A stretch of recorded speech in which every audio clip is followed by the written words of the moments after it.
Ever wonder why our cities look the way they do?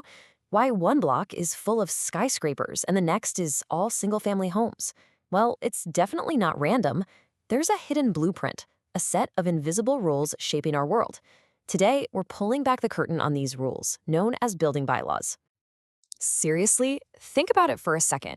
What's stopping someone from putting up a massive 50-story tower right next to a quiet little 2-story house? Why does your neighborhood feel open and spacious while downtown feels so dense? There's a powerful force at play here, and it controls everything. And that force? It's building bylaws. Basically, they're the official rulebook that cities use to control development. They're often based on a national standard, like India's National Building Code, and they tell you exactly what you can build, where you can build it, and how big it can be. You could say they're the grammar of our cities. Now, to really get how these rules work, we've got to learn the language. It might sound a little technical at first, but don't worry.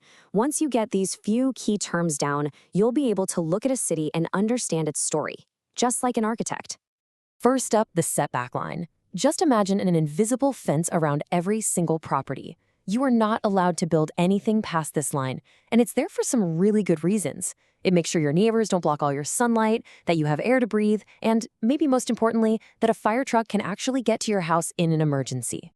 Next, we have ground coverage. This one's pretty straightforward. It's simply the maximum percentage of a plot of land that a building's foundation can cover. It's the rule that stops a developer from just paving over every last inch of green space.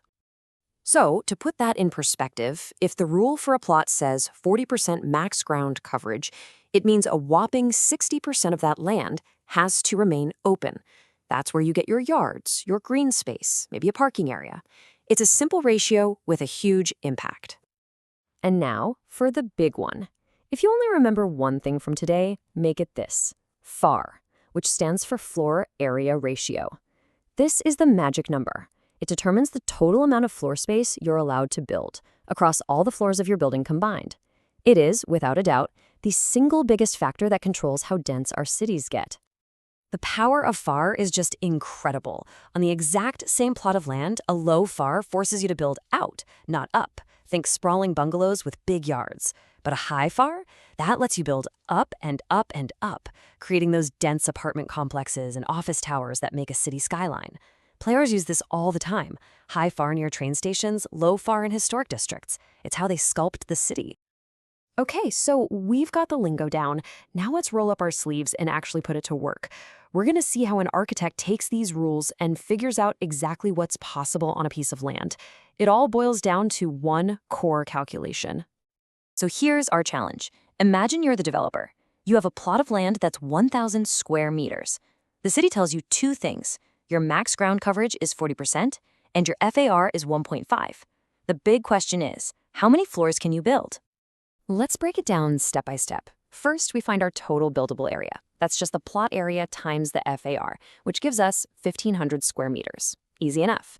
Next, what's our maximum footprint? Well, that's the ground coverage, 40% of our plot, so 400 square meters. And for the final step, you just divide the total area by the ground area. And there it is, 3.75 floors. Now, what does that actually mean? It means you can build 3 full floors, each at that 400 square meter maximum footprint, and then you can add a 4th floor on top that's 75% of that size, so 300 square meters. See? That's how these abstract rules create the actual physical shape of a building. But wait, there's more. It's not just about how big or how tall. Cities have a lot of other needs, and bylaws are there to address them. So let's look at a couple of other key rules that fill out the rest of the picture. Parking. This one's a huge deal. To stop our streets from becoming a total nightmare of parked cars, bylaws require buildings to have their own off-street parking. And the rules change a lot depending on what the building is for. A commercial office needs 2, maybe 3 times more parking than an apartment building of the same size. And that's why you see so many downtown office buildings with these massive underground parking garages. And here's a neat one, the control line. This is a special rule for big highways.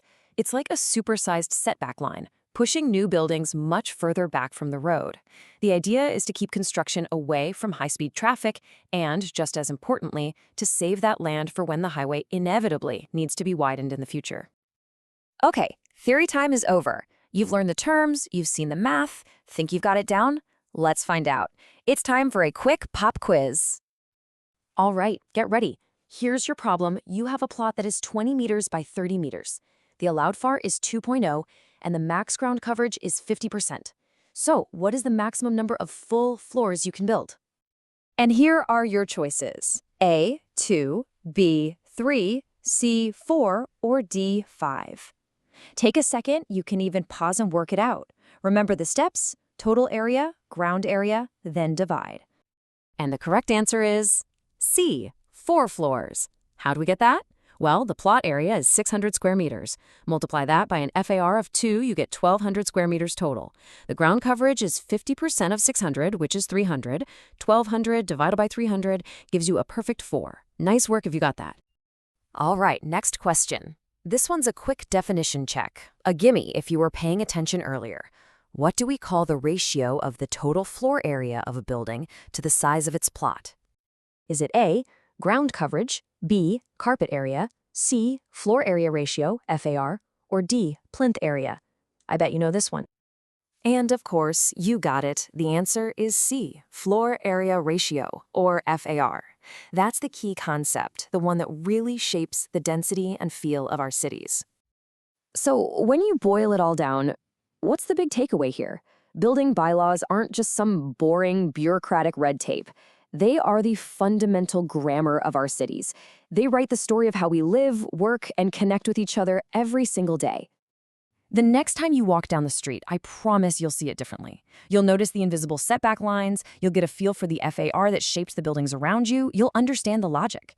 So I'll leave you with this final thought. Now that you know the rules of the game, how would you change them? How would you redesign your own neighborhood?